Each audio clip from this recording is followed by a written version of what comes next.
बिस्मिल्लाहिर्रहमानिर्रहीम। जैसा कि आप सब लोग जानते हैं कि जी ट्रांसफार्मर एक जदीद दौर की, पुराने दौर में भी और जदीद दौर के भी एक अहम एज अ डिवाइस कह सकते हैं आप उसको। हम वैसे आम फहम सुनते हैं कि जी घर के बाहर ट्रांसफार्मर हैं, किसी कंपनी के बाहर लगा हुआ है, किसी बिल्डिंग के बाहर लगा हुआ है। वो ट्रांसफार्मर होता क्या है जी? ट्रांसफार्मर जल गया, उसमें जी हीट ज़्यादा होगी, उसमें ऑयल ये हो गया वगैरह वगैरह, इस तरह की चीज़ें हैं। आज हमारा जो बेसिक इस पे टॉपिक में हमने बात करनी है वो ट्रांसफार्मर पे करनी है कि जी इसका काम क्या है। ये बिजली बनाता नहीं है, इसका काम ये होता है कि अगर ज़्यादा बिजली आपके पास बन रही है तो उसको अगर आपने आगे कहीं पास करना है, उसको कम मिकदार में आगे भेजना, इसका बेसिक काम ये है, या कम से ज़्यादा या ज़्यादा से कम। तो इस लिहाज से इसके आप दो फंक्शन कह सकते हैं, स्टेप अप या स्टेप डाउन। स्टेप अप का क्या मतलब होता है कि एक साइड से जो आपके पास वोल्टेज आ रहा है, जिसको आप कहते हैं प्राइमरी वोल्टेज,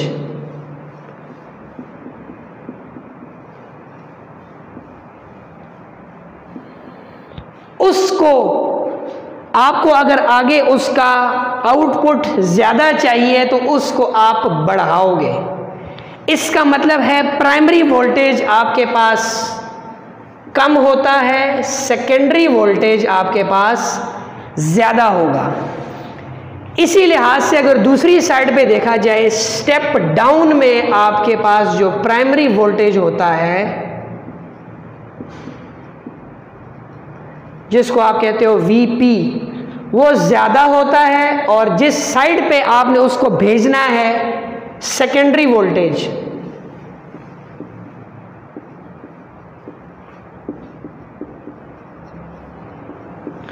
ये आपके पास कम होता है। आउटपुट जिसका किनारे पे वोल्टेज जिसका कम होगा वो स्टेप डाउन, पहले वोल्टेज अगर जिसका कम होगा तो वो स्टेप अप कहलाएगा। अब हमने देखना है कि जी ट्रांसफार्मर के अंदर की चीज़ क्या होती है। ये काम करता है किसी न किसी को, कि कायनात में हर चीज़ किसी न किसी ज़ाब्ते पे, किसी न किसी फार्मूले पे काम कर रही है। जो आपके पास ट्रांसफार्मर है, ये किस ज़ाब्ते पे काम करता है? इसको आप कहते हैं म्यूचुअल इंडक्शन। पहले तो हमने देखना है कि जी इंडक्शन क्या चीज़ है। इंडक्शन का मतलब ये है कि किसी भी सिस्टम के अंदर खुद साख्ता जो उसके अंदर मैग्नेटिक मगनातीसी ताकत की वजह से या प्रेशर अप्लाई करने की वजह से खुद साख्ता जो उसके अंदर एनर्जी प्रोड्यूस होती है, उसको आप इंडक्शन कहते हो। ये उसकी एक किस्म की बात है। म्यूचुअल इंडक्शन का ये मतलब है खुद साख्ता जो एक में प्रोड्यूस हुई है, उसकी वजह से दूसरी साइड पे प्रोड्यूस होना, वो आपके पास म्यूचुअल इंडक्शन कहलाएगा। इसलिए ट्रांसफार्मर जो है उसकी आपके पास दो साइडें होती हैं। जो इसकी दाईं तरफ है इसको आप कहते हो सेकेंडरी साइड, जो इसकी बाईं वाली तरफ है वो आपके पास प्राइमरी साइड कहलाती है। ये प्राइमरी और ये सेकेंडरी।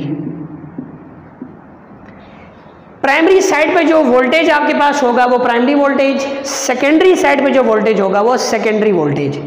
इसी के लिहाज से जो प्राइमरी साइड पे करंट आपके पास होता है वो प्राइमरी करंट, उसको आप कहते हो IP। सेकेंडरी साइड में जो करंट होता है आपके पास वो सेकेंडरी करंट, जिसको कहते हो IS। अब एक और बात है इसमें कि वोल्टेज और करंट का रिलेशन क्या होता है। वोल्टेज को आप कह सकते हो ताकत, करंट को आप कहते हो बहाव। ये फर्क है दोनों में। ताकत किसी चीज में, हर चीज की अपनी कोई ना कोई ताकत होती है। बहाव कम ज्यादा या बिल्कुल बहाव नहीं है, वो आपके पास चीज हो सकती है। वोल्टेज आपके पास ताकत है। इसका मतलब है वोल्टेज का और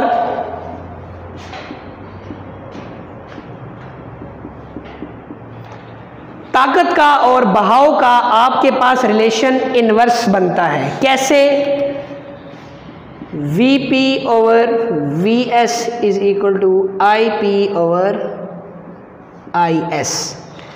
इसका मतलब ये है कि जब आपने प्राइमरी साइड पे आपके पास कोई ना कोई वोल्टेज होगा, उसको आपने अप या डाउन करना है, तो उसके लिहाज से आपने वोल्टेज सेकेंडरी साइड पे कम या ज़्यादा करना पड़ेगा। इसमें एक और चीज़, ये जो कॉइल आपको नज़र आ रही है ये होते हैं नंबर ऑफ टर्न्स।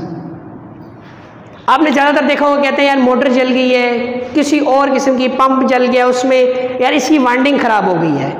वाइंडिंग वो उसके ऊपर कॉपर के या किसी भी ऐसी धात के जो कंडक्ट कर सकती है उसके टर्न्स होते हैं, उसको कहते हैं number of turns. Primary side पे होंगे तो ये प्राइमरी टर्न्स हो जाएंगे, सेकेंडरी साइड पे हो जाएंगे तो ये सेकेंडरी टर्न्स हो जाएंगे। इससे ये बात पता चलेगी, अगर आपके पास प्राइमरी साइड पे नंबर ऑफ टर्न्स ज़्यादा हैं तो इसका मतलब है प्राइमरी साइड पे वोल्टेज ज़्यादा होगा, जिसके बरअक्स अगर सेकेंडरी साइड पे आपके पास वोल्टेज ज़्यादा है तो सेकेंडरी साइड पे नंबर ऑफ टर्न्स ज़्यादा होंगे।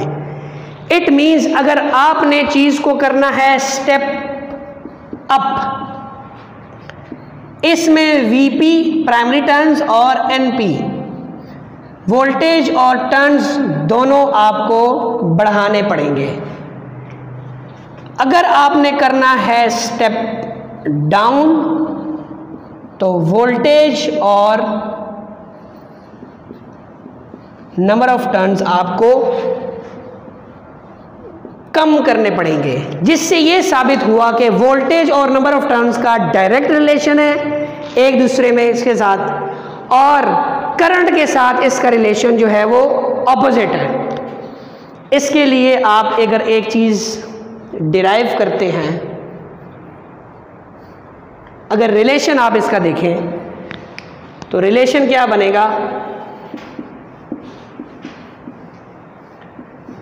N S over N P is equal to V S over V P. ये आपका नंबर ऑफ टर्न्स का और वोल्टेज का डायरेक्ट रिलेशन है। इसका मतलब V P into N S is equal to V S into N P. ये relation बन गया वोल्टेज का नंबर ऑफ टर्न्स के साथ। इसी के बरक्स जब आप इसी नंबर ऑफ टर्न्स का करंट के साथ रिलेशन बनाते हो तो वो I P over I S होता है। इसका मतलब ये है N S into I S is equal to N P into I P.